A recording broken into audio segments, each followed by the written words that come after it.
এত বছর পর আমাদের ঘরে একটা লক্ষ্মী মেয়ে এলো, কিন্তু তোমার মুখে হাসি নেই কেন কাঞ্চন?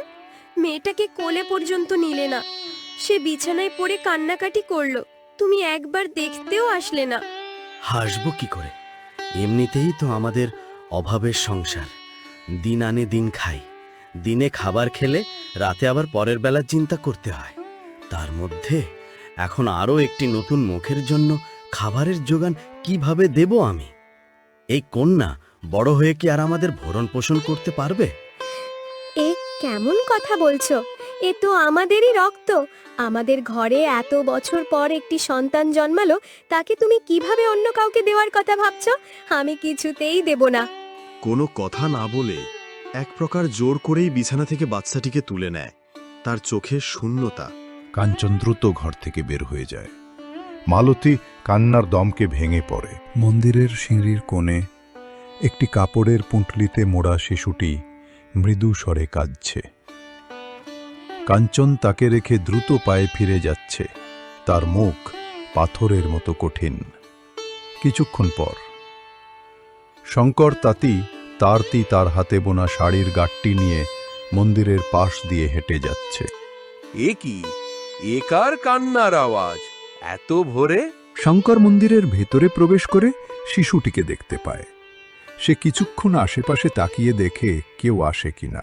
কোনো সাড়া শব্দ নেই। আহারে, নিশ্চয়ই ওর বাবা মা এখানে ফেলে রেখে চলে গেছে। কেমন পাষাণ তারা! শঙ্কর শিশুটিকে কোলে তুলে নেয়। তার মৃত স্ত্রী ও পুত্রের স্মৃতি তার মনে ভিড় করে। সে কোমল স্বরে, না মা, আমি তোকে একা ফেলে যাব না। তুই আমার কাছেই থাকবি। আজ থেকে তুই আমার সব। শঙ্কর শিশুটিকে নিয়ে নিজের বাড়ির দিকে রওনা হয়। শঙ্কর শিশুটিকে কোলে নিয়ে বাড়িতে ফিরতেই প্রতিবেশীরা ছুটে আসে। ওমা, শঙ্কর, কার বাচ্চা এটা? দেখতে তো লক্ষ্মী প্রতিমার মতো। মন্দিরের সিঁড়িতে পড়েছিল, কেউ নেই ওর, তাই আমি নিয়ে এলাম। আমার মৃত ছেলেটার শূন্যতা পূরণ করতে এই মেয়েটাকে বুঝি ঈশ্বরই পাঠালেন। খুব ভালো করেছিস শঙ্কর। ওর মুখ দেখে মনে হচ্ছে তোর জীবনে এবার ভালো দিন আসবে।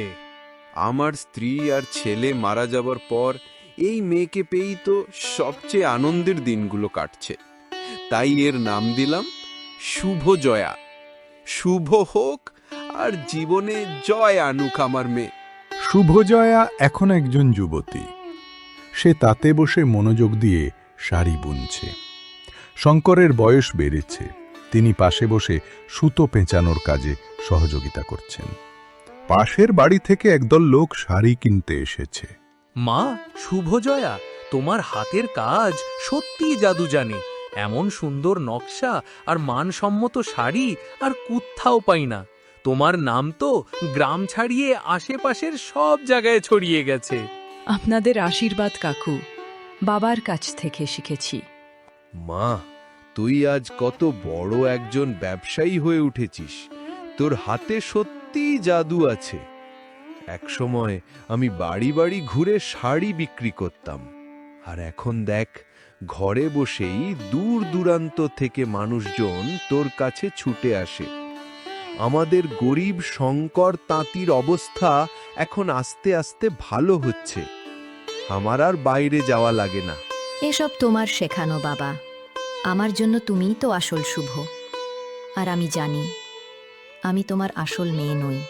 প্রতিবেশীদের কাছে শুনেছি আমাকে মন্দির থেকে পেয়েছিলে। তাতে কিরে মা, রক্তের সম্পর্ক না থাকুক, ভালোবাসার সম্পর্কটা তো আসল। আমার ভালোবাসায় কোনোদিন কমতি হবে না, তা তুই জানিস। কাঞ্চন এখন বৃদ্ধ, রোগজীর্ণ শরীর নিয়ে বিছানায় পড়ে আছে। মালতী ঘরের পাশে দাঁড়িয়ে কাঁদছে। আর তো কিছু নেই ঘরে, আমি কি করি এখন? মালতী পাশের বাড়িতে যায়। দিদি, আজ দুটো খেতে দেবে? বড় কষ্টে আছি। না গো মালতী, আজ আর দেওয়া যাবে না। আমাদেরও তো সংসার আছে নাকি? রোজ রোজ তো আর দেওয়া যায় না। মালতী চোখ ভরা জল নিয়ে বাড়ি ফিরে আসে। কিছু খাবার পেলি কি? না, পেলাম না। এখন আমাদের এই পাপের ফল ভোগ করতে হচ্ছে গো।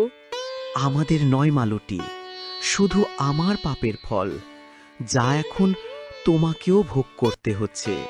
তুমি আমাকে ঠিকমতো খেতে দিতে পারোনি, তা নিয়ে আমার কোনো অভিযোগ ছিল না। কিন্তু বিয়ের এত বছর পর জন্ম হওয়া আমার মেয়েটাকে তুমি ফেলে এসেছো। এই মহাপাপের অভিশাপ আজ আমাদের জীবনে নেমে এসেছে। কাঞ্চন ও মালতী উঠে দাঁড়ায়।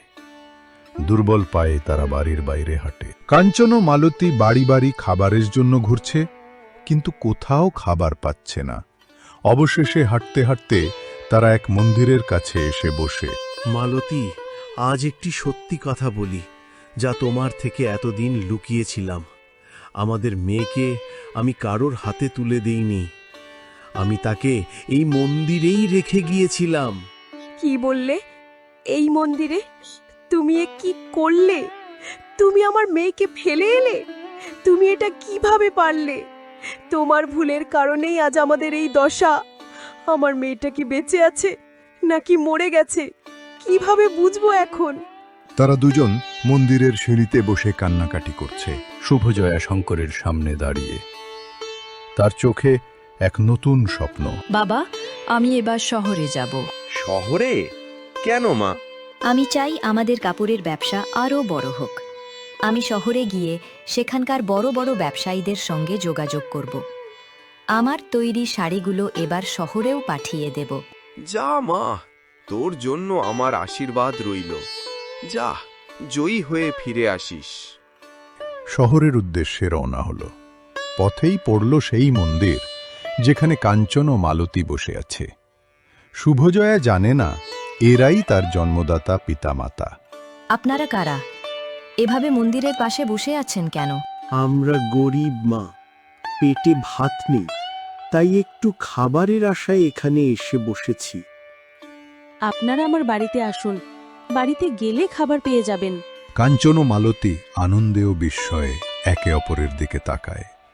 তারা জানতই না তারা যার বাড়ি যাচ্ছে সেই হল তাদেরই হারিয়ে যাওয়া মেয়ে। তারা শুভজয়ার সাথে রওনা হয়। শুভজয়া কাঞ্চন ও মালতীকে নিয়ে বাড়িতে প্রবেশ করে। শঙ্কর তাঁতি তাদের দেখে এগিয়ে আসে। কি রে মা, কাদের নিয়ে এলি? বাবা, এনারা মন্দিরের পাশে ক্ষুধার্ত অবস্থায় বসেছিলেন, তাই আমি তাদের খাবারের জন্য বাড়িতে নিয়ে এলাম। এনাদের কিছু খাবারের ব্যবস্থা করে দাও তো বাবা। শঙ্কর তাদের ঘরের ভেতরে নিয়ে গিয়ে খেতে দেন। আপনারা কোথায় থাকেন? আপনাদের বাড়ি কোথায়? এই গ্রামে এসেছেন কি করে? কাঞ্চন ও মালতী তাদের সকল কথা খুলে বলে। কিভাবে খাবারের খোঁজে বাড়ি বাড়ি ঘুরে এই গ্রামের মন্দিরের কাছে এসে পৌঁছেছে। আপনাদের ছেলেমেয়েরা কি আপনাদের দেখাশোনা করে না? আপনাদের ছেলেমেয়েরা এত নিষ্ঠুর হয় কি করে? আমাদের বিয়ের অনেক বছর পর একটি মেয়ে হয়েছিল, কিন্তু আমার স্বামী রোজগার নেই বলে আমাদের মেয়েটিকে এই মন্দিরেই ফেলে রেখে এসেছিল। কারণ সে মনে করত মেয়েরা বোঝা, বড় হয়ে বাবা মায়ের দেখাশোনা করতে পারে না। তাছাড়াও আমাদের গরিবের সংসারে আরেকজনের ভরণ পোষণ দেওয়া সম্ভব নয়। আজ আমরা সেই পাপের অভিশাপ নিয়ে ঘুরে বেড়াচ্ছি। এখানে মালতীর কোনো দোষ নেই। আমি আমার মেয়ের ভরণ পোষণ দিতে পারিনি। আমি ওকে মন্দিরের উপর ফেলে চলে আসি আর মিথ্যা বলি যে আমি ওকে একজনের হাতে তুলে দিয়েছি। আপনারা কেমন বাবা মা? আপনাদের সাথে যা হয়েছে আপনারা তার প্রাপ্য ছিলেন। সেদিন যদি আমি মন্দিরের পাশ গিয়ে না যেতাম, তাহলে ওকে শিয়াল কুকুরে খেয়ে নিত। এই কথা শুনে কাঞ্চন ও মালতীর মাথায় যেন আকাশ ভেঙে পড়ল। তারা বিস্ময়ে শঙ্করের দিকে তাকিয়ে থাকে। পাশের ঘর থেকে দাঁড়িয়ে শুভজয়া সব শুনতে পেয়েছে। তার চোখে জল।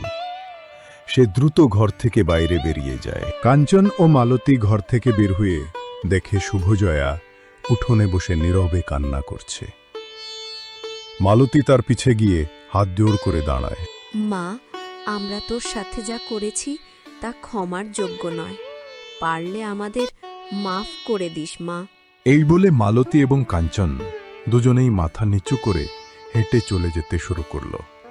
দাঁড়াও, তুমি যে মেয়েকে বোঝা মনে করে ভরণ পোষণের ভয়ে সেদিন ফেলে গিয়েছিলে, আজ সেই মেয়ে কত বড় কাপড়ের ব্যবসা করছে দেখো।